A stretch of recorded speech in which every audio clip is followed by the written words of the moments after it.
morning, everyone. Good morning, good morning, good morning. We've got a beautiful day outside, although we are inside, but we've got some phenomenal content. Let me introduce myself. My name is Oscar Parham, and we at the New Jersey Redevelopment Authority would like to welcome you to today's webinar that's titled The Nexus Between Cannabis and Real Estate Development in the State of New Jersey. At NJRA, we are always appreciative of the opportunity to bring to you updated industry information on real estate and redevelopment from our local and national industry. So welcome again today. In a few moments, we will have our incredible speakers that are representing the various positions in the cannabis industry that will begin their presentations and tell you a little bit more about themselves and share their insights and perspectives. So we want to thank you for giving up your valuable time today. So we're looking forward to hearing everyone's presentation. As we know, the cannabis industry is a dynamic industry that's evolving in the state of New Jersey as well as across America.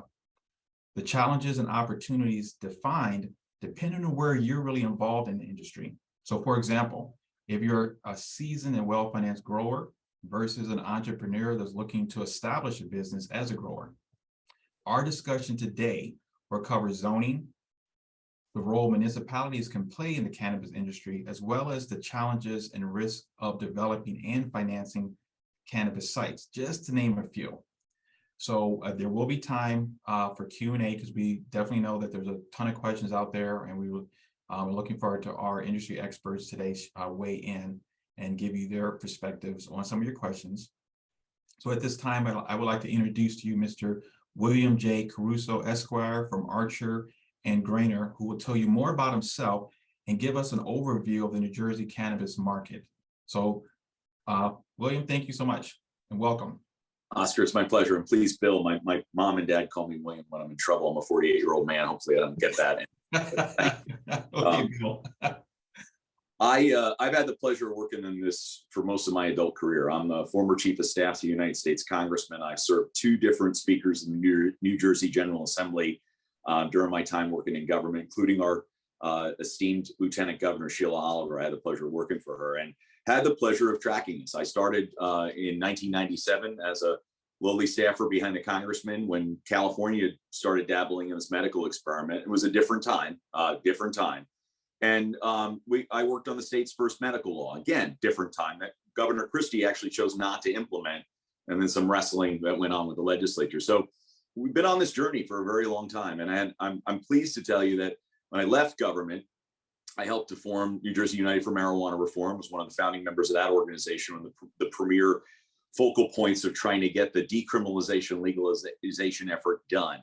And so I've been privileged to work on this and the co-chair of the most successful ballot question ever in the history of the state. And the way we got through this from 97 to really today was changing hearts and minds. This was a phenomenal advocacy effort of listening to people's concerns, taking them where they came, talking about jobs in the economy, talking about the legacy market and transferring that over to the sunlight so that these folks can be contributing members of society, paying taxes, property taxes, rents, rather than living in this other realm. And so we won this battle. We went from a 40% voter approval in the early days of this campaign back in 2014 to almost 70% of the vote. And to be honest with you, medical cannabis now polls better than clean air. So this has been an ongoing journey to develop a narrative here, to take people where they are and where they come and sell this agenda to them because it benefits them in every walk of life, economy, public safety, fairness, racial and social equity, which has been one of the paramount issues that Jersey has picked up and driven. So I've been privileged and honestly, it's been a phenomenal experience because I've had the pleasure of working alongside some of the panelists here and meeting them along the way. That's been one of the best parts of this, is not just the success, but the people you've met and the people that are developing this industry now, which is exciting. Oscar, with your permission, that was a little bit of a long intro, but you want me to roll into just where we are right now? Yes, in a matter of time, I would appreciate that. Thank you. Thank you. I'll make it really quick. We are at a turning point. Jersey has set a course right now. This is very exciting. In a very short amount of time, I know some people don't feel that way, our CRC which didn't exist, a little over a year ago, has come together. The staff and new commissioners are building the plane, as Jeff Brown likes to say, while they're flying the plane. And there's been a lot of results. I mean, we have new regulations. We have new awardees coming out. We have an entire rubric that they've set forth that they're now starting to deliver on. And we're going to see a lot more excitement coming out by the end of this year as they dump out the remaining applicants that are left to start building out this industry. Meantime, the 2018 and prior medical operators are already in the adult use space. We actually are seeing the results of adult use sales now in New Jersey. What people went to vote for, it started. The revenue is flowing, and that's going to allow for new investment. All of these things are coming online. The New Jersey Business Action Center, helmed by Melanie Willoughby, and the New Jersey EDA, thanks to new legislation that was just signed by the governor, are going to bring new tools to this industry. Business acumen, the ability to cut through red tape, and the ability to now attract some funding that doesn't exist right now through banks and other means. They're going to be able to pull in low interest loans or grants to help support some of this. But the advocacy effort doesn't end right now. And I mentioned at the top of this meeting, I'm serving today on a panel with Governor Murphy and some other governors in the Democratic Governors Association. One of the discussion points now is what our governors are going to do to advocate at the federal level. The states have been incubators for innovation. Jersey is no exception. Jersey will be, if left to develop this, one of the models for the craft cannabis experiment. You're going to see big industry and smaller entities, similar to what we see in the beer industry right now, develop here if we allow it to. But our dysfunctional Congress is coming alive now. And I joked, Congress can't get together and pass a bill that says today's Thursday. But I'm worried now, late to the game, they are coming in to fix the cannabis experiment. Things that help right now, freeing up the rules around banking, freeing up, we'll hear some issues around 280E, allowing governments to be more involved in profit sharing, if that's a possibility here for them, fixing some of the broken rules at the federal level, allowing insurance coverage, which will just generate so much opportunity here, both from a public health standpoint, but also from a development standpoint and manufacturing related to pharmacology and other things that go on around this industry. But if they don't do this right, and we open up interstate commerce, and we allow this to change in a way that isn't gradual, all of this work that's going on right now, all of these investments that are going on in our state, all of these real estate investments will be devalued overnight. Because what will end up happening is what we've seen in other industries is the money will move offshore. We will start importing this because it will be cheaper to grow. It will be cheaper labor. It will be cheaper energy costs, cheaper land costs to move this offshore. And we have the ability right now to create these island economies in every state and allow that innovation to happen. So it's really imperative right now that all of us in this are working to lobby the federal level to do no harm. Don't fix this in a way that will break it. We have the ability right now to really grow this economy, both here in New Jersey and then nationally, and let this develop. But if the federal government comes in and screws it up, we're going to have a significant problem here on our hands before we even get started. So that was really part of the overview I wanted to talk about today. The cautionary tale is we're not done yet. Obviously, there's a lot of work ahead. So Chuck, thank you. Excuse me, Bill, thank you for that introduction as well. Did you want to go ahead and start your presentation? For me? Yes. Yeah, I mean, I would say to you, that was kind of part of it. Okay. I would offer this. Since this is focused on real estate right now, we have a significant boom ahead of us, right? Real estate costs related to cannabis are exploding.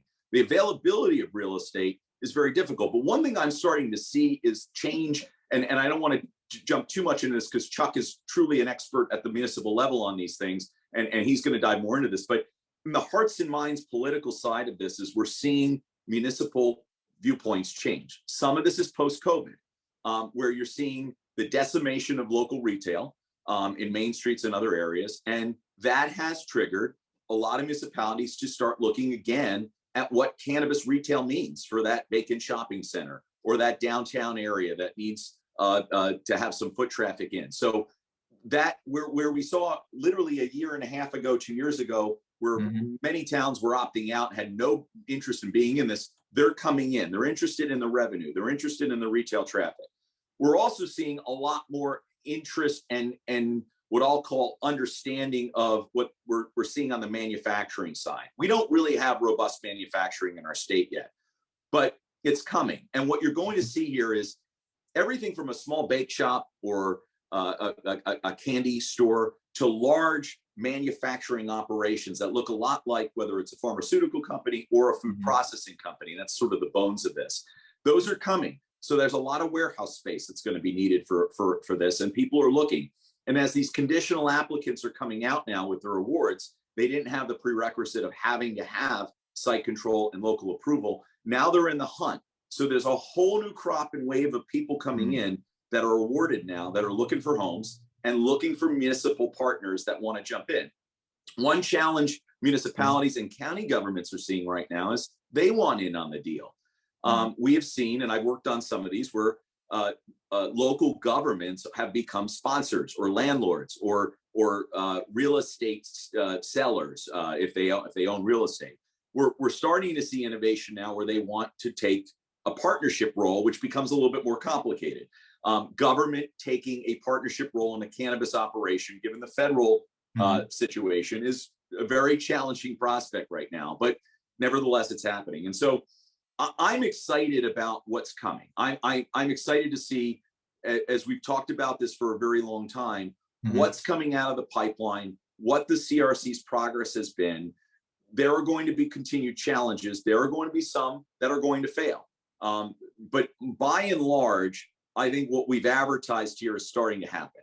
By and large, I think the CRC is starting to produce the results, and the local governments are becoming a lot more educated about what they want, where they want it, by the way, which, you know, can be an industrial park or it might be on downtown areas. The mystique around this is starting to disappear, and the curiosity on the revenue, the job creation, and just the overall experiment in general, where in almost every town in New Jersey, we won this question. So on the politics, we're in a really good place, but it takes some time to get people really comfortable with this experiment. But I think as time goes on, more and more, we're seeing that. Now, one other positive I will tell you, Pennsylvania, nowhere close to moving forward on legalization. New York obviously has, it's a changed market up north. New York City has an extremely difficult problem related to transitioning from their legacy to a sunlight operation. That's a challenge.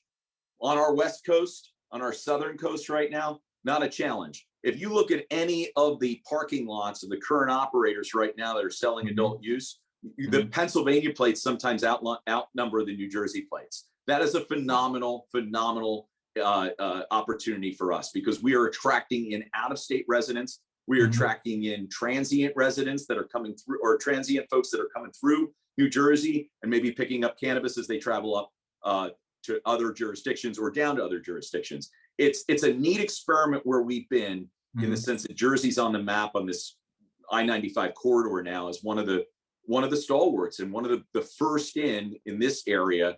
And it's exciting. So I think the opportunities that are coming from a real estate perspective, I think the opportunities that are coming from a local revenue perspective are almost unending right now, with the caveat, as long as the federal government doesn't come in and screw it up for everybody.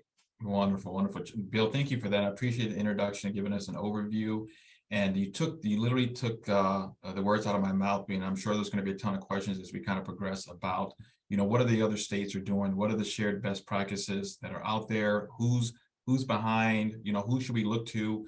Are the other states within the United States communicating? Are the leaderships across the different regions reaching out to and having that conversation? Is the government leading that conversation? So we'll get to more of that, but thank you for giving us that phenomenal overview. Chuck, I know you want to weigh in. I saw you moving, and I could see the wheels turning in your head as Bill spoke. Yeah, absolutely. I mean, particularly from the Pennsylvania question, that's why I've placed at least several of my clients at the foot of some of the bridges leading from Pennsy into New Jersey. So, you know, as a land use planner in this great state of Iowa for the last 25 years, mostly working in the area of redevelopment planning and local zoning. But I've also worked for the State Planning Commission and been involved in larger statewide initiatives such as the state plan. And while there's something to be said about the monumental task of getting multiple agencies and interest groups aligned around an initiative like the state plan, Cannabis, however, has been far more interesting. It's not every day that you're blessed with the ability to participate in the implementation of a brand new industry coming about, and it's been pretty exciting. For a small shop, we've done pretty well, involved over 24 licensees, some of whom currently operational, and some of them, trying to get there amidst both issues at the local level through the local improvement process itself, but also the state agency review. When they go through the entitlement process, you have to get wetlands, sometimes canal commission, water, sewer, all those things. We've done everything from application strategies to real estate, community advocacy, and of course, zoning. I'm going to focus primarily from the municipal perspective to frame some of the issues they face, and hopefully, we'll start to shed some light on how we might inform our ability to capture the true economic potential Bill started to outline that we see in all aspects of cannabis, whether you're talking about innovation in technology, new trades for job growth, and even expanded opportunities for those traditional trades. In addition to what I see as the gigantic potential in how collaboration across various agencies, from education to social programming and restorative justice to healthcare, and importantly local community development potential is real. The CRC, the Cannabis Regulatory Commission, was tasked with an incredibly difficult task, but their charge was to become operational and to set rules and regulations, not necessarily jump right into the education of municipality game and develop the partnerships necessary to capture all these opportunities. Okay. My experience in state government, however, has taught me that campaigns of this magnitude, need significant resources.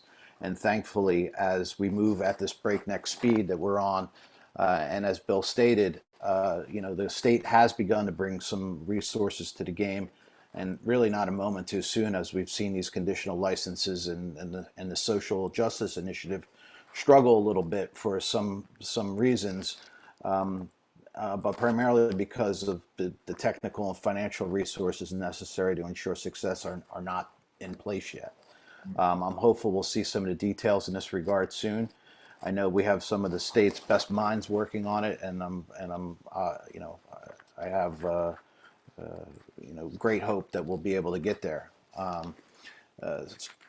Recognizing New Jersey as a home rule state, the legislature rightfully reinforced the town's ability to say yes and no with some parameters. However, implementation doesn't lie in the legislative branch; it lies in the executive.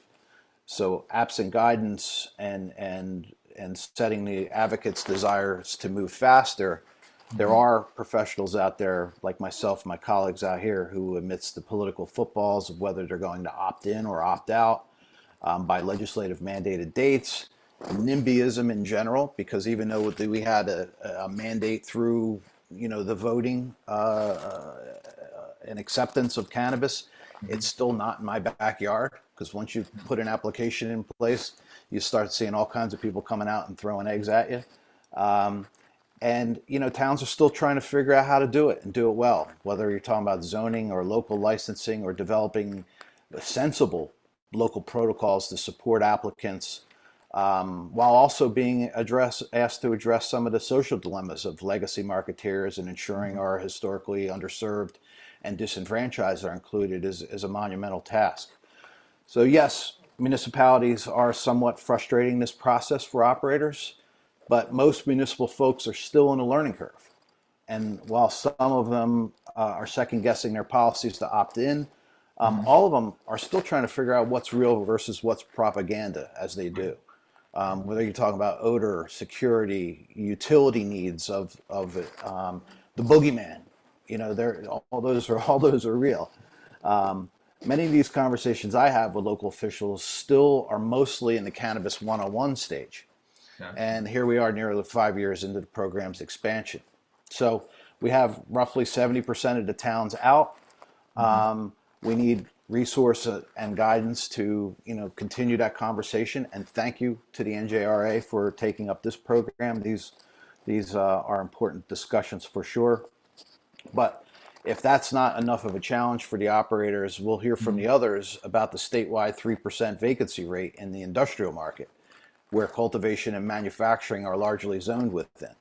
So zoning in even the most progressive towns remains a limiting factor, and within that fact, we still only have 30% of the towns in the game. So, towns are right to be cautious, but we have to address that in order to get this industry up and running, and really to stabilize and get the supply chain right, quality of product where it needs to be, so that we can stabilize the foundation of the industry and legitimize the market amidst what we see as huge out-of-state supply coming in at very undermining prices. So we need towns and the review agencies I mentioned previously to move a little bit faster, and we need to do that through more immersive engagement. So while I could go on for days really about how we're leaving the medicinal value of cannabis behind a little bit for cash, and my related opinion that we'd be in a much better place if we took a medicine first approach. The recreational program really scares some of the towns. So onward we press so that we can start focusing on the ancillary benefits, whether we're talking about innovation through enhanced research and development, workforce development programming, restorative justice, or partnerships for public health and wellness at the local level. The tax money is obvious, but getting all the pieces in place to gain the true value added proposition before us is going to continue to be an effort that is within us to accomplish as a state. Chuck, definitely. Thank you for that. I appreciate your insight, and our speakers today, they provided us with their information. So I want to those that are participating today, to take the opportunity to reach out to Chuck, to reach out to Bill. We'll have Faye Coleman speak a while, as well as Daniel Kahn to reach out to them as resources for you. And as I think about what you said, Chuck, it's all things. One of the things that we're focused on, we do at NJRA, we do financing for various projects all throughout the state, but we're really focused on educating the community. And our community is the community you were just talking about earlier, Chuck, the municipalities, professionals, consultants at the end of the day.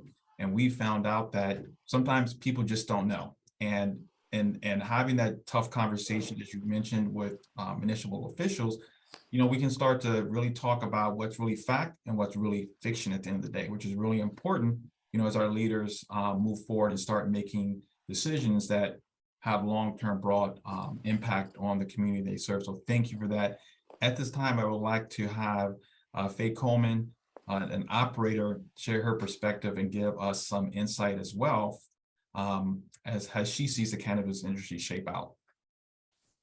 Thank you so much, Oscar. And first, you want me just to intro and then go right into the topic, or just? Oh, that'd be great. Yeah, thank you. Excellent, no worries. So good morning again, everybody.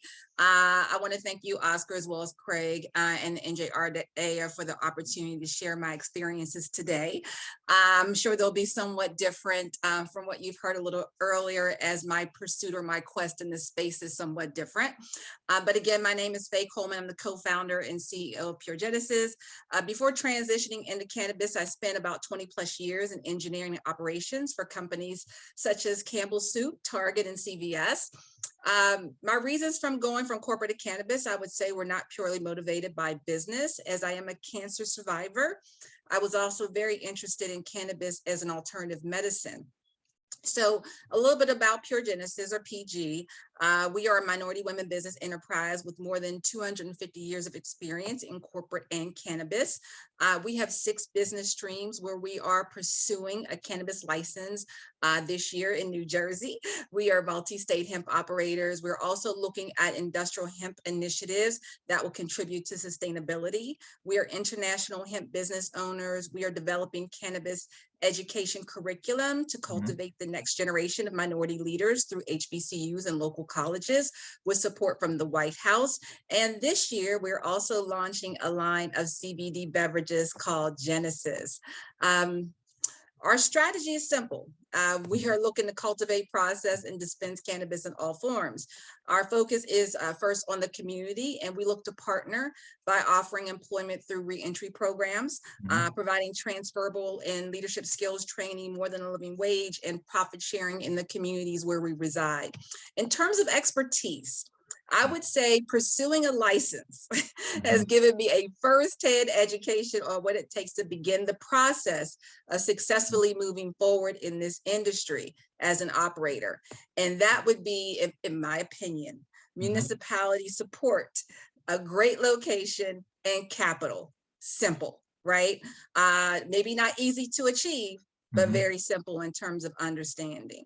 As you guys teed up the topic for today and really talking about cannabis as an economic driver, in terms of cannabis being just that, I believe there's no doubt, especially for the state of New Jersey, as of course, Bill and Chuck have both alluded to. Nationwide cannabis sales came in around 26 billion last year, up 40% from year prior. 22 expected to be around 33 billion. By 25, 52 billion. So is cannabis going to be an economic driver? Of course. In New Jersey, we're looking at about $2 billion over the next 3+ years. And as Bill shared earlier, just recently over the last 12 to 16 weeks, I think we brought in around 140 million in revenue, about 5 million in tax revenue, of course, which should go to impact zone communities primarily. And with New Jersey projected to bring in around 600 million over the next fiscal year, the economics are there. That said, I'm going to flip it a little bit and also talk about the economic opportunity around CBD and industrial hemp, which bears paying attention to. Cannabis can be, of course, used recreationally, but I believe, as you guys shared a little earlier, medically is where the money and research are, and its ability to fight health conditions like Parkinson's, autism, and the like. But CBD, which is used primarily for body care, last year brought in about $4.7 billion and is projected to end this year around 6 billion. So there is so much research in this area, like reducing the need for opioids, especially with athletes as it relates to the use of CBD.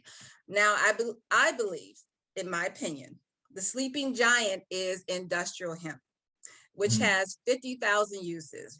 Hempcrete versus concrete, which is mold and fire resistant. Graphene made from fiber, which is 300 times stronger than steel, and is currently being used in BMWs. And activated carbon, which is used to clean water. And because hemp sequesters or captures carbon, it's a sustainable resource and can readily support the climate change focus, right, which we hear about every day. Yes, to we do. to reduce carbon emissions. This year, the USDA launched a $1 billion climate smart commodities grant that hemp is perfect for. So what does this all mean? It means that the economic engine for cannabis, CBD, and industrial hemp are just getting started. It has a supply chain, which requires cultivation, processing, and retailing. In short, it requires real estate. The impact is job creation, and I think it was Chuck saying job creation, workforce development. Nationally, cannabis job growth has gone from over the last 5 years from 100,000 jobs to 400,000 jobs. So the trends are there.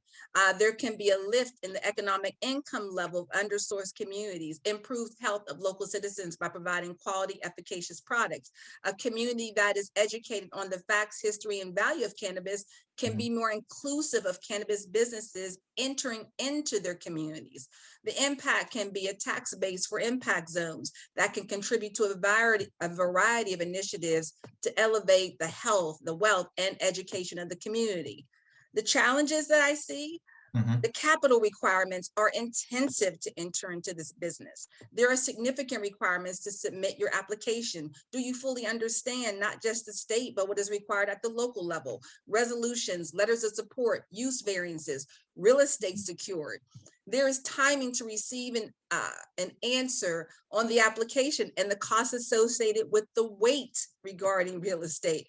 There is the negotiating that takes place to secure the real estate. And because, and I think Chuck said it earlier, municipalities are the true owners of the cannabis industry in New Jersey. If you don't know it, you should know it. There is limited availability of real estate as we pursue a cannabis license, which in my opinion, falsely raises the value of real estate.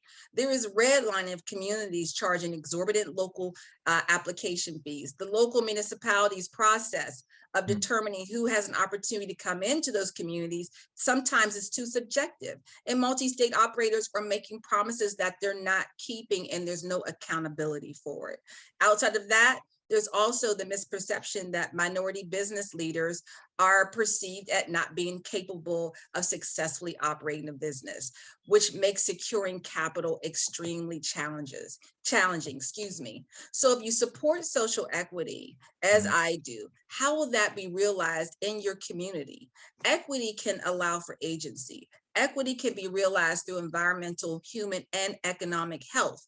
We see that through our focus on the climate, viruses attacking communities, inflation today. These are the threats to health and well-being. Let's face it, everybody. Minority communities are among the sickest, poorest, and most exposed to environmental issues. But the most that they are subjected to is the disproportionate enforcement of punitive cannabis policy, because it contributes directly to industry.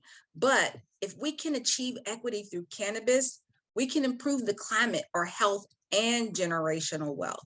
So in terms of solution, the focus has to be on capital investment. We have to shift our focus as well as leverage our social and political influence with both cannabis and hemp. Healing our communities is going to begin with accountability from the state to distribute tax revenues per the regulations. I think you heard Bill say it earlier. New Jersey is making a concerted effort to do just that. They need to further define, though, the impact zones that we have to make certain that it is going to communities of need. We need strong community plans where municipalities and cannabis businesses work together to positively and purposefully impact the community, provide jobs through reentry, offer more than a living wage, scholarships, internships, incubator space for startups. And I think I heard earlier, participation in profit sharing. Absolutely. There has to be accountability for municipalities to hold businesses accountable to community objectives they put forward, and they're not really realizing, again, over-promising and under-delivering, and to hold themselves accountable to fairness by eliminating the red line tactics. Those tactics go to submitting local applications requiring proprietary information, limiting access to real estate to the least revenue-driven areas. We need cannabis research that addresses health needs of all communities, especially minority communities. We need capital to explore the cannabis innovations that minorities have created that are waiting to be realized. And we need education regarding cannabis, from health to generational wealth, medicinally, agronomically, and economically. Just a little thoughts. I'll second that. Thank you very much for, I thank you very much for that insight. And then, giving us, I think in everyone listening, the connectivity between the importance of the minority community's involvement in this industry. And I will be frankly, I didn't know there were that many industrial product usages for, that was an education for me as well. So thank you for that. Well, definitely appreciate that. So Dan, real estate. You see how I feel like I got the worst spot on this all of this following Faye. All of I this. just want to put that out there. This is a very powerful panel. I'm very thankful to be a part of it. Thank you. Thank you. So I am Daniel Kahn. I am a cannabis specialty real estate agent.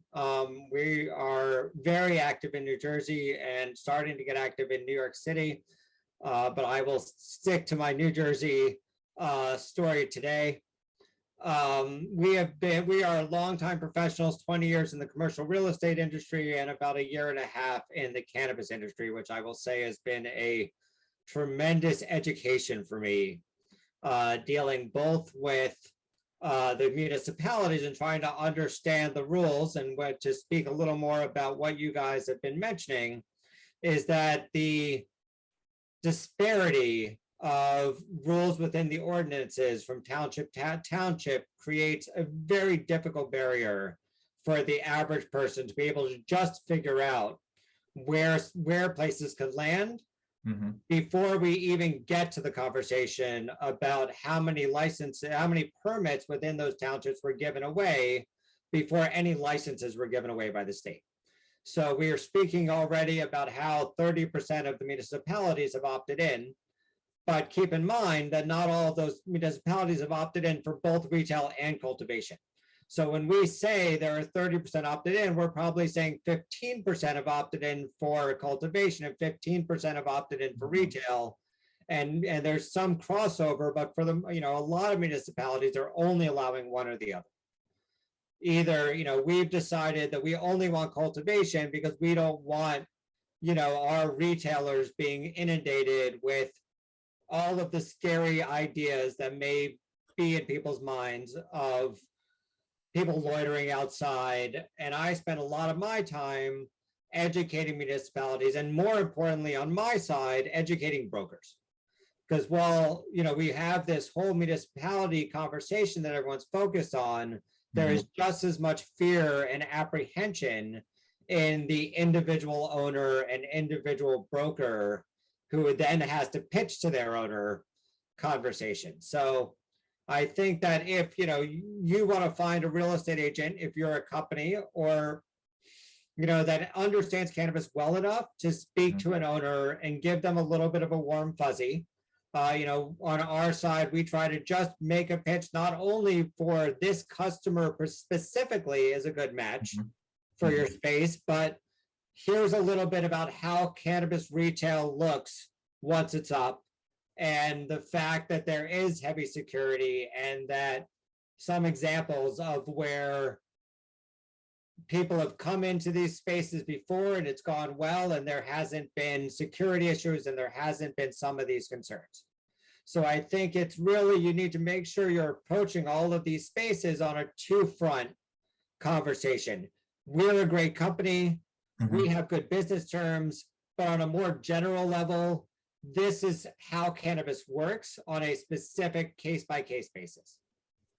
Could you share with us a little bit of insight as far as, when I think of real estate and redevelopment, and just to queue up at the end of the year, December 8th, we're going to have a webinar that focuses on the various aspects of real estate and development, from commercial space to mixed use housing. I definitely want to invite our speakers today to come back and participate and share your perspective as far as where you see 2023 going.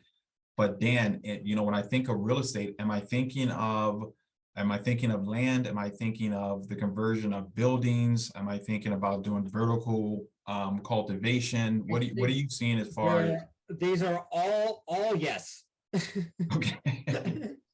So there's two things going on here. There is this, so because a lot of the groups were given licenses with these short timeframes by the state, the 120 days, they've gotten their conditional license, they're trying to get in a spot, but a lot of them are being told that once they get the spot, the first group of 37, I believe it is, that get to the finish line are building out their space and being ready to actually grow, where I know I'm speaking towards really the cultivation here, are going to be given the license. And not everybody will get a license. So people are afraid that if they start a ground up on raw land construction, that the time frame might put them out of the running. They could end up getting the space, spending the year and a half getting approvals, spend another year building their building.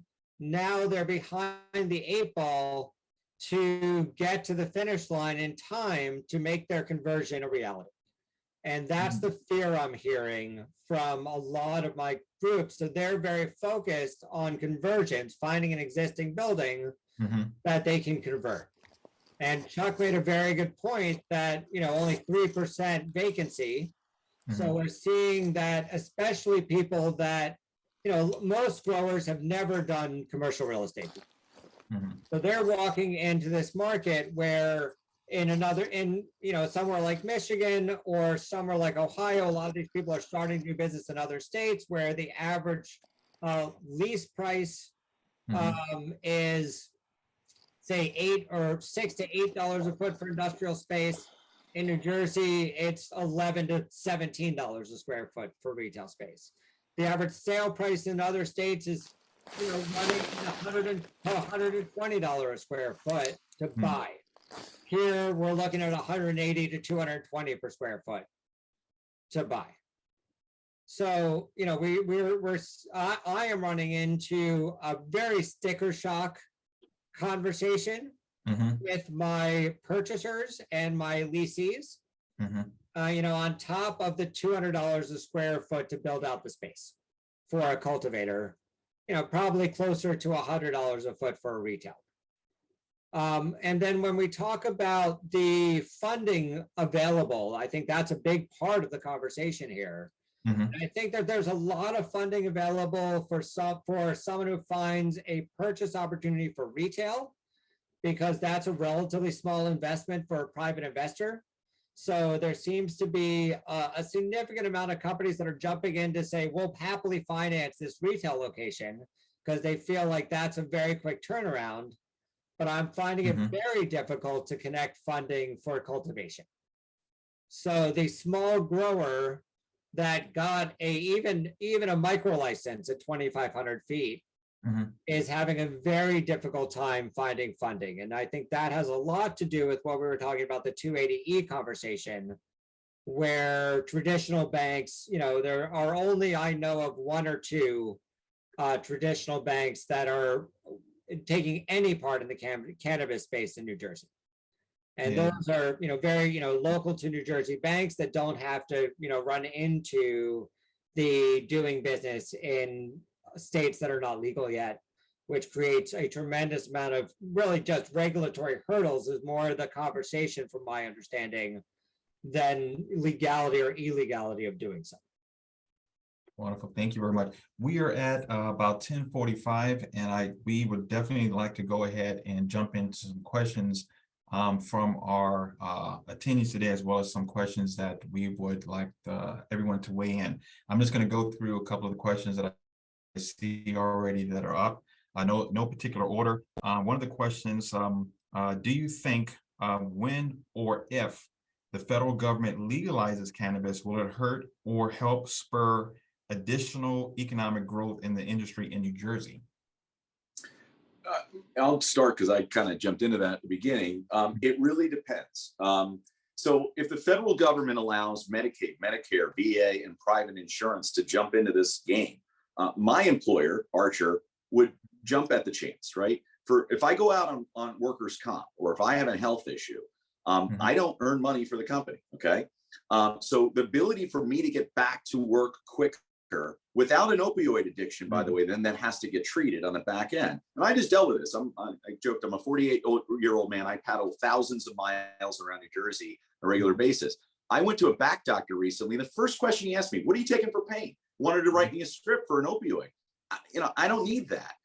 So if the federal government got in this game, number one, it would be a cost saver, right? Cannabis is cheaper than those types of meds, better outcomes, less complications on the back end. And Faye, you talked about this too earlier.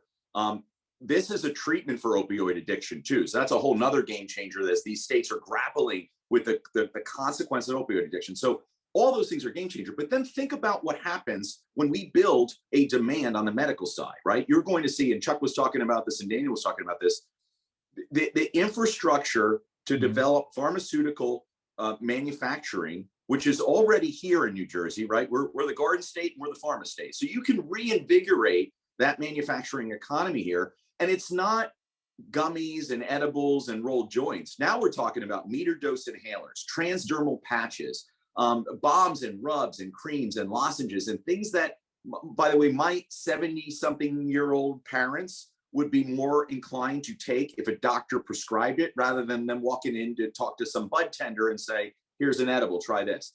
That is a game changer right now that the federal government has the power to fix. We also could see, and this is a challenge, I think Faye talked a little bit about, access to capital is a problem. You're going to hear big fat industry cats talk about their problems, right, with access to capital, although they're doing fine. With all due respect, I represent a lot of them. They're making their way around this. But this new tranche coming in from the legacy market that have absolutely the opportunity to be the next great entrepreneurs. There's no reason why they can't, but they can't go to a bank. They can't take out a loan at a bank right now because there's no opportunity to do that. The federal government can fix that too. So I think there's some things that we can do that allow the states to continue the innovation, but we don't rip down every barrier right now that then literally takes this away from the states and sends it offshore, right? So I think the challenge right now is we need our governors on a bipartisan level to be educating our senators and our House of Representatives about what's needed, and the president, with all due respect, who's not really great on this issue. And I say that as a good Democrat. So we don't know what's going to happen. Here's my prediction: if the House and Senate go Republican this fall, which has been predicted, I actually think the Republican-led legislature in the Congress next year will be the group that deals with legalization. I think it will be a lot more limited in scope, and I would expect the president would sign a bill when it came across his desk. But right now, there's a lot of variables that could potentially go awry that could hurt New Jersey and frankly stop all this innovation before it even starts. And I'm very concerned about that. With our, any of our other speakers would like to weigh in with that question? Go ahead, Beck. I'll just briefly weigh in on it. I agree with what Bill had shared. I would just add to that, as we look at something like the Safe Banking Act, which is coming like a freight train down the road toward us, I think there's a lot of promise in safe banking that will hold value and positive energy around how banking can move forward, right? And what I mean by that is now banks will, of course, won't be penalized for doing banking with cannabis within the cannabis industry. But that said, I think the opportunity to have banking services will absolutely be a win. It'll bring down some of those fees currently with some of the local banks that we have in the area that are quite exorbitant. But at the same time, I think we have to watch out, because at the same time, what's going to happen is, and I think Bill had nailed it on the head, is the loans, right? So what's the loans going to look like, right? So for MSOs, they're going to have a freeway of loan opportunity that they will have that will come with great terms and large dollars. And just the opposite, when you have small businesses and minority businesses, it'll be different terms, I'm sure, and there'll be small loans. So it will further create a gap between larger and smaller businesses. And at the same time, once federal legalization does happen, I think the biggest danger is going to be small minority businesses getting bought out or shut out. The biggest danger to federal legalization.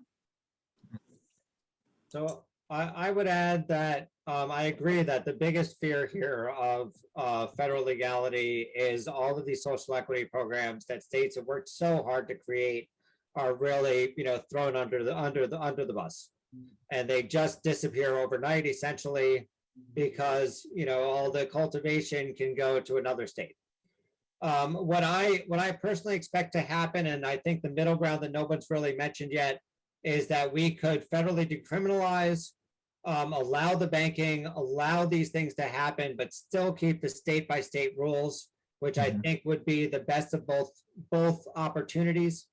So that is what I hope to see.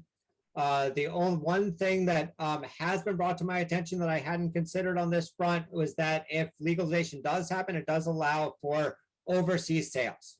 And we saw in Canada where some of these growers are starting to sell overseas in Europe and Asia, doing tremendous business, because America and Canada have we're just so well known for our cannabis that we could conceivably do a tremendous amount of business shipping overseas, where I hear William's point that all of this might just go overseas.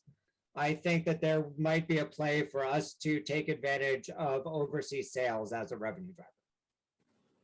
Wonderful, wonderful. Got another question here.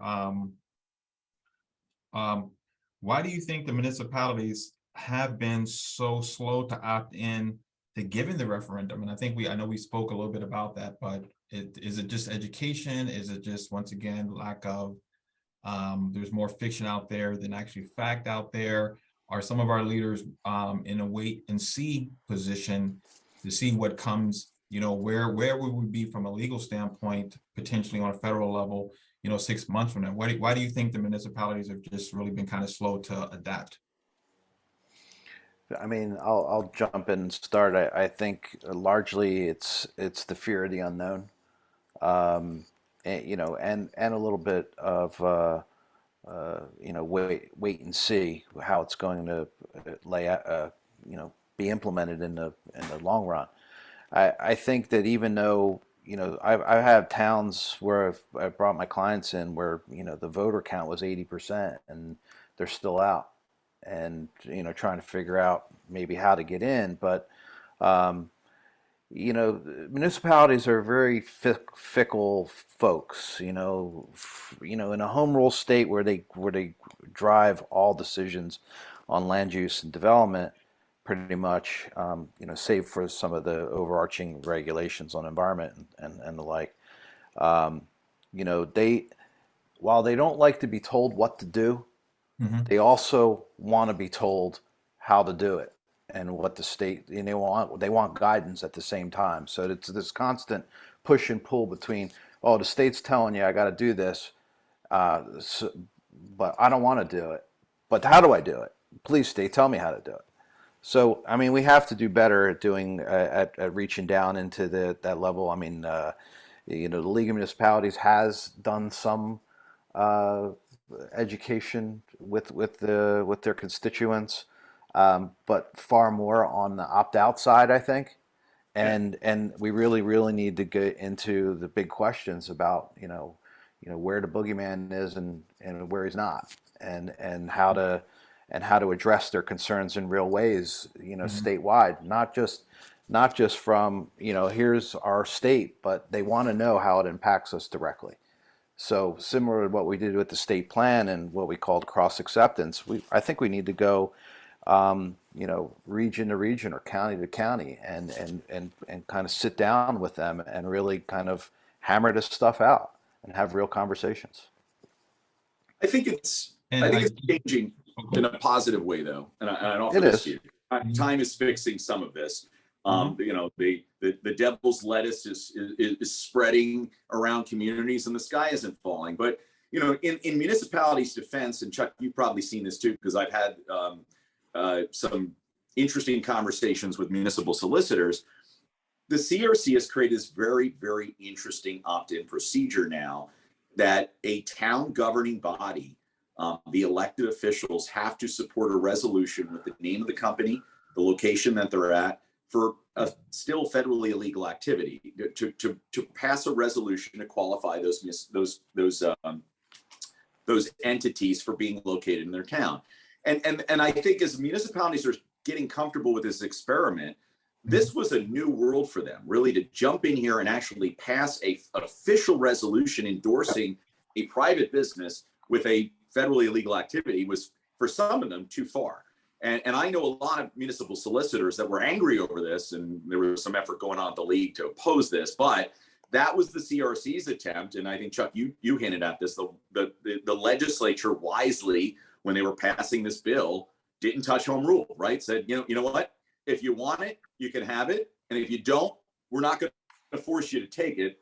Probably smart, because that bill would have failed. But right. The CRC then basically went one step further and said, well, we really, really, really want you to show us that you want it. And this is the trigger to get comfortable with these municipalities. So I think as time goes, like everything, they're going to get less concerned about the stigma. They're going to be more concerned about the revenue and retail traffic. I think, Chuck, you mentioned issues with smells, issues with water allocation, issues with energy issues. I've heard all these things pop up, particularly on the manufacturing and grow side. I think people are getting a little bit more educated now. And I'll give you this example. Ocean City, New Jersey, right? Never going to have cannabis. They don't allow, it's a dry town. We're not going to have cannabis in Ocean City. But tiny little Summers Point just recently decided to put out a, I guess, informal poll to their residents, not to ask whether they do, but what type of cannabis business do you want in the town? And Summers Point's a pretty conservative area. So you're starting to see these towns come around and figure out, hey, we should probably be in this game. How, right? So I feel very good about what's coming on the horizon, particularly now the CRC is dumping out more folks that are looking for opportunities. I think that's going to pick up. Yeah, and not only they dumping out more operators to kind of push that conversation, having conversations with the Business Action Center and others, you know, and taking that message out proactively is also going to drive more conversation. I'll jump in to say that I had a lot of conversations with municipalities that immediately opted out because the rules said if you didn't opt out by X date, then you were opted in by default. And a lot of municipalities opted out very early on and are now, just like you guys are saying, trying to figure out how to opt in. So I think we'll see some of that. And what I've heard from a lot of my operators in other states is that this, over the course of a few years, gets driven by the moms in the local communities saying, I don't want to drive so far to get my cannabis. So I think we will see some of that as well coming down the pike. Why are there not more Black women entrepreneurs or operators in the industry today? Yes, I'll take that one. Thank So you. I think truly, I think there's a misperception, okay, in terms of Black women business leaders in this industry, in terms of not being able to successfully operate a business. Why do I say that? I say that because what I've seen myself in terms of how I'm viewed as I pitch for this business, I've been told I have no value. I've been told I don't have the capacity because I haven't run an operation before. I had a $3 billion portfolio with Target and 10,000 associates, but I have no capabilities to run a dispensary. So, you know, those are the things I believe are, you know, some misperceptions. I think it's somewhat frustrating, though, over the last couple of years, right? Women have started on average 1,800 new businesses a day in the US. Okay, women of color represent 89% of those new businesses. So we have value. In fact, according to the State Women-Owned Business Report, Black women-owned businesses represent the highest growth rate of any group in number of firms between 2014 and 19. So again, we have value. Right now, Black women entrepreneurs in the cannabis space, we're well aware of this, own less than 1% of this market. And quite frankly, the stain on the cannabis industry is lack of intentional investment. If we look at Black women entrepreneurs, there's significant challenge. We own 15% of all women-owned businesses, yet 3% of all receipts. That is directly a reflection of lack of access to capital. Black women continue to provide their worth, yet we continue to be marginalized. So I would say it's time to invest. And I think it comes with education. I think it comes with collaboration. And I think, as Bill had said a little earlier, I think some of it is time written, but I think the time is absolutely now. Yeah, I definitely would agree with you. Thank you for that. Appreciate that. Just another question here we have from Meredith. Her question is, what steps could current real estate agents take if they wanted to shift over to the cannabis real estate sector? And also, is there additional licensing involved in requirements? I guess I could start. Dan can certainly chime in. As somebody who's in planning and zoning for the majority of my life, and with a partner who's a real estate broker, you know, you don't need a separate license. That's one, and two, I would say that having a working knowledge of cannabis, as Dan had alluded to earlier, is important.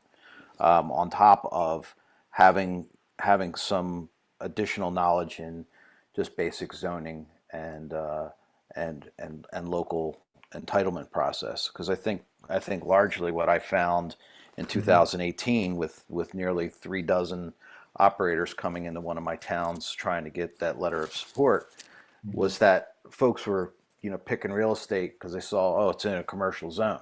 Well, that's one little tiny piece of it. you know, you Mhm. really got to dive in and have more than a rudimentary understanding of zoning to really be as effective as I think you need to be of true value to your clients. Thank you. I apologize. I got momentarily distracted. Can you repeat the initial question? No, no, no, not a problem at all. The question was, what steps could a current real estate agent take to shift over to the cannabis real estate sector? And also, are there any additional licensings or licenses involved or requirements? Yeah, there are no additional licensing requirements. If you are a real estate agent, you can do real estate for cannabis. It is, I would say, a very difficult game to jump into as a real estate agent. Um, it requires a very detailed analysis of zoning ordinances and zoning maps, and really trying to, it's very easy to miss things like parking requirements, or, you could easily see it's in this zone, but miss that you can't be a certain distance from a drug treatment facility per se.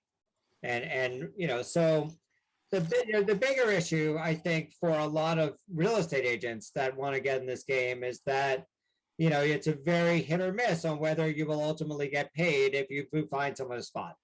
As specialty agents, we're working with a lot of cannabis people. So for us, it'll play out. But you could work with somebody for 6, 8 months plus. They get a local sport, they don't get their license. So you don't end up getting paid.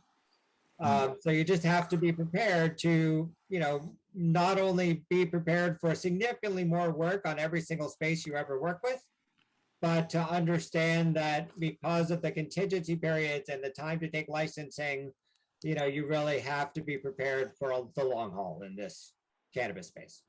Definitely, and I appreciate that. And the takeaway that I hear from you is to give you a call and have some conversations with Meredith, and Meredith will share that contact information to make that step, if that's, or that shift, if that's something you're looking to do. Because I would definitely recommend it. Listening to our speakers here, that definitely should be a consideration if you're in real estate and redevelopment, to think along those terms as well. I've got another question. I feel confident that that is the best choice of action. That's the best. Yeah. Thank you, Dan. Appreciate that. We talked a little bit about the financial aspects in the industry, and we've got a question here that says, how best to secure capital for cannabis projects when there are currently financial restrictions in the marketplace? And I know we talked about this a little bit, and I don't know if anyone wants to elaborate if they've had discussions or conversations. Or Faye, you can share your experience when you're thinking about, as entrepreneurs, as you mentioned earlier, capital at the end of the day, and where are those resources?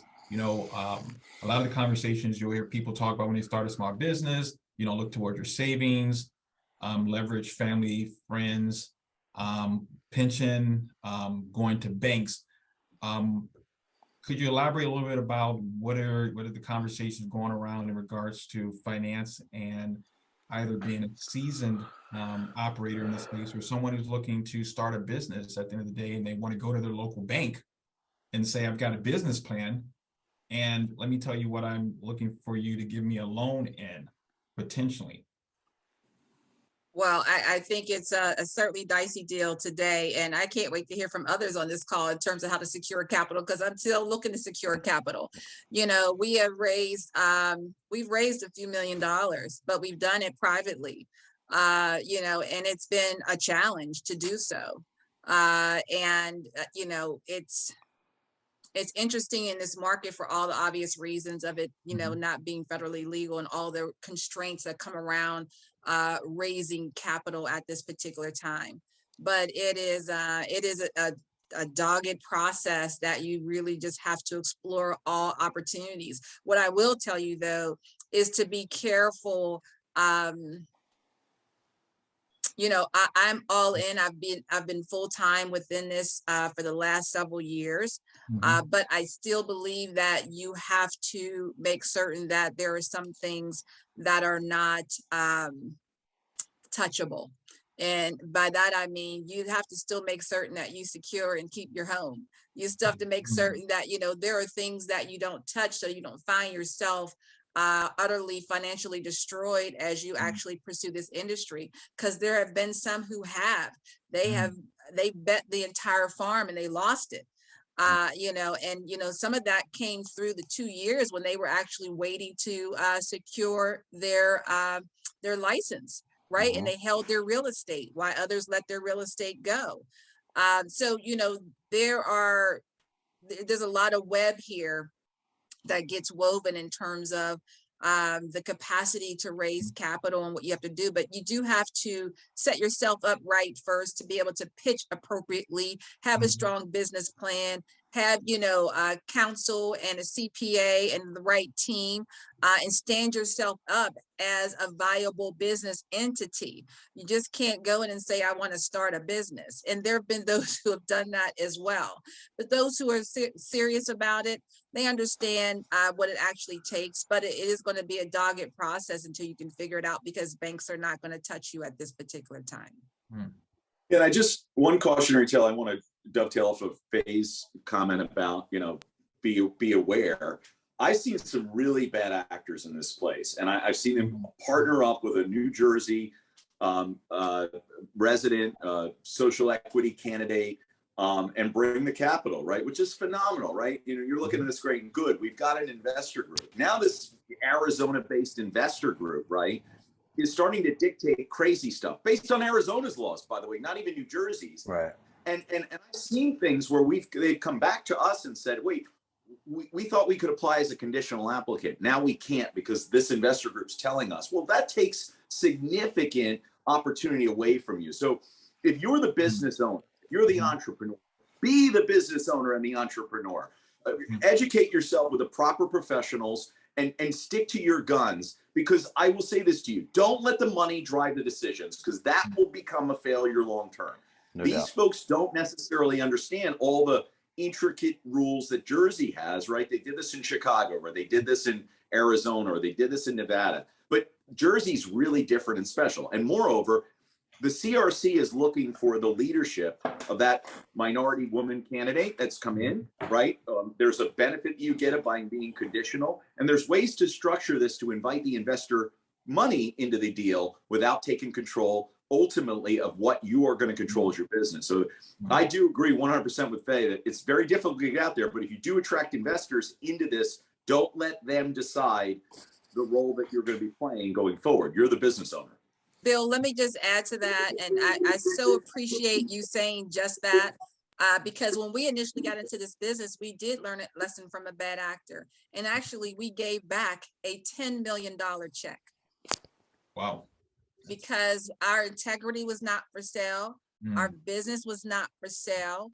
And we were not going to be beholden, right, to the desperation he thought he saw when he saw Black women in this business versus purely business professionals in this business.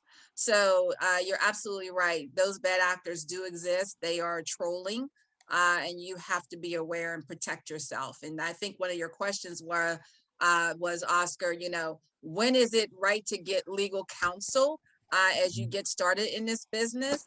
I say it's before you start. Yeah. Yeah. That's when you get legal counsel. I 100% agree with that. And I would jump in to say that we've been working very hard to try to find funding sources to connect our groups with. And what we're seeing is either very established groups that are funding, but at 12, 18% interest rates, which, while they are, provide some value in being a resource to help you understand how to do your business and connect you with other professionals, that's one side of it. But you also have to be very careful, because there are some people coming out there saying, we are funding sources, we'll give you this 4 or 5% rate.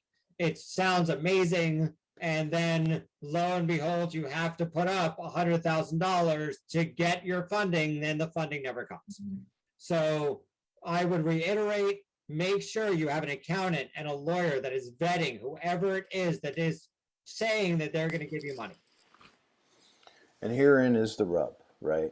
So we're trying to get folks from the legacy market. We're trying to provide opportunities, and a significant barrier to entry is resources available. We absolutely need to have the right team in place, and we got to figure out how to provide those resources at rates that aren't $1,000 an hour in some cases, right? So it's a interesting issue to have to tackle, but we have to tackle it for sure. Thank you. At this time, as we get close to our closing time, I'm going to ask if our speakers here wouldn't give us some closing remarks and kind of maybe summarize some of the thoughts maybe that haven't been covered here, or to elaborate. We definitely appreciate that. And maybe would you like to start us off with any closing remarks or thoughts? Sure. Well, first of all, I just Thank you. appreciate the opportunity to connect with everyone today, and of course, be on with this esteemed panel. As you look at this business, as you look at this industry, as I am in this in an operator type fashion, I see things through a different lens. And through that lens, I see the potential of what can be. In 3 years from now, it'll be interesting to see where we are in the state of New Jersey. I think we'll be much better than where we are today. I think there's a lot of fight, there's a lot of tugging, right, Chuck? Fingers crossed, leaders doing what we expect them to do. I think there's a lot. I think we still have to simplify the process at the local level. I still think that we have to, really require community plans from those who tend to set up businesses within communities, and make certain that we hold them accountable. I think we have to make certain that there's viable real estate from all aspects in terms of cost, in terms of location. Let's stop with industrial sites for dispensaries. Let's move forward on one accord, and continue to push the envelope and make certain that we hold the state as well as the local municipalities accountable for all the social equity goals that we put forward. I think Bill is right. I think New Jersey is trying to do it right. Do we do everything right? Absolutely, we do not. But I think we are pointed in the right direction. And I just think we have to keep ourselves on the path. And I thank everybody for their time today. Wonderful. Thank you, Faye. Definitely appreciate your time today and your insight. Bill, you want to any closing thoughts or any remarks? Yeah, this was phenomenal, and thanks for inviting me in. It was always a pleasure to be with this great group here. I'm excited. I remain optimistic about where we're going. I think Jersey is going to be a model for the nation, if not on a global level. I really do believe in this craft cannabis concept. I think it's coming, and I think if left unmolested, it will happen. I think the biggest challenge right now is our federal government coming in and trying to help. And so I do think it's incumbent upon all of us right now, particularly with the federal election coming up, to educate. And every single day, the more of us that are having conversations with our elected officials at the local, at the state, county, and federal level, this will help, right? And it comes from all sides. I said this movement has really brought a whole group of people together, with Jersey leading with racial and social justice. But we've taken all kinds. We've taken people that are just here for the money. Great, come on in. There's a space for you. We've taken people that have been in the black market for years and want to transition. They don't want to live in that darkness. And we've said, come on in. We're going to find a space for you. I think state government's coming in with some resources now. We talked about the BAC and EDA, and that's coming online. And I think you're going to see continued reform efforts happen at the CRC level. And I think that commission is really working now and really getting up to speed on where they're going to be. So I remain extremely optimistic, and I'm really optimistic about the opportunities here in New Jersey. Wonderful. Thank you. Thank you. Appreciate that. Dan, any closing thoughts? Well, one thought I do have, I think that New Jersey, thank you, first of all, for inviting me. And I think this has been much more informative even than I expected. So thank you, for all the panelists and what you guys have given me today. I do want to say, there's been a huge influx of recently given conditional licenses. And what I would put out to the towns is that I think that there are several permits that have been given to people that are sitting on them that may or may not still be holding on to them with the expectation of following through. And there may be opportunity for townships to reach back out to the people they've already given permits to confirm whether or not they are moving forward. because I think that there are people that are ready to go today that could be up and giving you tax dollars much faster. So it might be something to consider. Thank you, Dan. Appreciate that. Chuck, you want to bring us home with your thoughts? Sure. Well, thank you for the opportunity. Y'all were really great panelists, and it's always good to hear from you guys and learn something new as this continues to evolve. First, as an Italian American who grew up in a large garden my whole life and who loves to grow his own vegetables, we need home grow. We need home grow. You talk to economists and folks from out west, it's a blip on the proverbial radar screen in terms of its impacts on the market, and medicine is expensive, right? So that's one. But I would say largely, my feeling from a municipal perspective, in particular, because that's what I've been asked to focus on today, is to view this opportunity, and especially as operators come to you, as a partnership in community development, right? It's not only, how can you help a new business come in because it will have benefits to you, but then how do they become good corporate citizens and bring themselves into a community and advance the goals of the community, because that's part of their application as well. So view it as a partnership, and I think things start to will continue to unfold in a positive direction. Chuck, thank you for that. And I agree. And first of all, I want to thank, this has been an education for me. As always, we do our research and then we have the opportunity to have the discussion and get the insight. And so I've been taking diligent notes as well. So I definitely appreciate everyone taking the time, sharing and educating our community. We will have portions of this run on YouTube for those individuals that didn't get a chance to. And I love to hear that, New Jersey to Bill's point, we will lead the way in this opportunity in the cannabis industry. So I want to thank everyone once again for your time. I want to make sure that we've got at NJRA, we're going to keep doing what we're doing and bringing you insightful webinars focused on real estate, but also inclusive of the community as well, because it impacts everything to, I really, as we talk today, I didn't really know how broad and how impactful the cannabis industry can be as we move forward. And every community has, small businesses are the indicators for viability. And then how do we continue to offer, economic growth in an equitable way that we can all move forward and prosper. So thank you again for sharing. We've got 2 more webinars coming up. We've got one coming up October 20th. Titled Understanding and Incorporating Tax Credits into Your Project Finance Strategy. We're going to talk about LIHTC, historical tax credits, and new market tax credits. And then December 8th, I'm going to get confirmation from our speakers to participate in our closing webinar for the year, December 8th, to 2023 Economic Outlook, along with emerging trends in real estate development, along with small businesses. So look forward to having a long relationship with our speakers today. I have a strong feeling we're going to be doing this again in 2023. So look forward to a phone call from us. But I'd like to thank once again our speakers, all those individuals, our sister agencies that are always collaborating with us, New Jersey DCA, New Jersey EDA, HMFA. We work collaboratively here to make sure that we're offering value to our communities at NJRA. As well. So thank you very much. I want to thank the team at NJRA for doing what they do to make this happen. I get the pleasure of sitting out front and looking like this is easy, but no, it's very hard work. So thank you, NJRA, for continuously creating a platform to be engaging for our community. So thank you very much, and have a good rest of the afternoon. And for our speakers, thank you as always. We appreciate your involvement. Thank you very much. Have a great day, everyone.